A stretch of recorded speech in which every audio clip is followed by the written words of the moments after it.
Bienvenue sur Sirène Camère. N'oublie pas de t'abonner, d'activer la petite clochette bleue pour ne rien manquer et pour soutenir la chaîne. À Yaoundé donc, l'homme qui a violé, ligoté et commis d'autres atrocités sur une femme qui s'était rendue dans un appartement pour le travail de ménagère a été capturé et conduit au CED. C'est le visage d'un violeur en série ayant fait des réseaux sociaux un efficace terrain de chasse à partir duquel il opère, dissimulant son identité derrière des comptes féminins. Ce matin était publié sur la page de Zumanto l'histoire de cette femme ayant répondu à l'annonce d'offres d'emploi publiée dans les réseaux sociaux.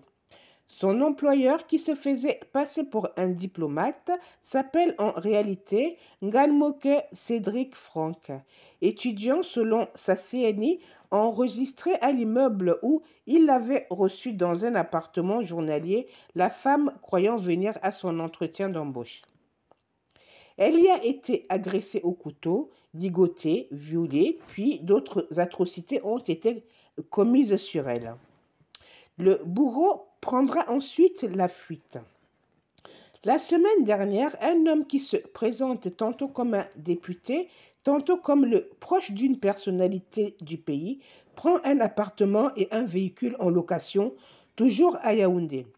Le chauffeur mis à sa disposition l'accompagne à l'aéroport d'Insimalène, chercher une dame et ramène le couple à la résidence. Le scénario précédent se répète. Une femme en cri depuis une chambre alerte plus tard le personnel venu à sa rescousse. Elle est retrouvée ligotée dans le lit, son sac contenant une forte somme d'argent emporté par Ngamoge Cédric Franck, l'homme venu la chercher à l'aéroport.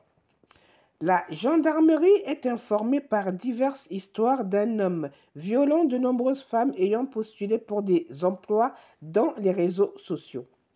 Les gendarmes se lancent aux trousses du prédateur grâce à son téléphone émettant les signaux de ses différents déplacements dans la ville de Yaoundé. Une chasse fructueuse qui conduit à sa capture ce matin. Ngamoke Cédric Franck se trouve en ce moment au CED. La première victime, les employés des différents établissements où le prédateur a abusé ses victimes sont formels. Il s'agit du même homme. Donc, restez vigilantes, celles qui vont postuler pour des emplois sur les réseaux sociaux parce que vous ne savez pas à qui vous avez affaire et essayez de vérifier au plus les informations, le peu d'informations que vous avez à votre disposition. Ne vous rendez pas aveuglément comme ça à des rendez-vous avec des inconnus, des personnes que vous ne connaissez ni d'Adam ni d'Ève. On se retrouve bientôt pour une nouvelle vidéo. Prenez soin de vous.